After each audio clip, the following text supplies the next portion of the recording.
È stata miracolata la ragazzina di 15 anni che dopo una caduta da una delle balaustre del colonnato della Basilica Palladiana, pur gravemente infortunata, non sarebbe però in pericolo di vita.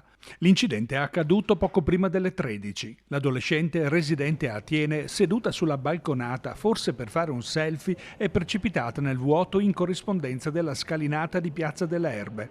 Il suo corpo sarebbe ulteriormente rimbalzato per finire sul selciato più basso. Avrebbe riportato una serie di fratture, quella del bacino ad una caviglia e di alcune vertebre. La giovane non sarebbe stata in compagnia di una scolaresca né di altre persone. È stata immediatamente soccorsa dai sanitari del SUEM, mentre sulla dinamica indaga la Polizia di Stato. La ragazza, vista l'entità del trauma, resta in stretta osservazione. Al momento è cosciente e vigile. Ci stiamo tenendo costantemente in contatto con l'ULSS, con il direttore generale per seguire lo stato di salute della ragazza, alla quale va il nostro augurio di pronta guarigione, che possa uscire il prima possibile dall'ospedale di Vicenza.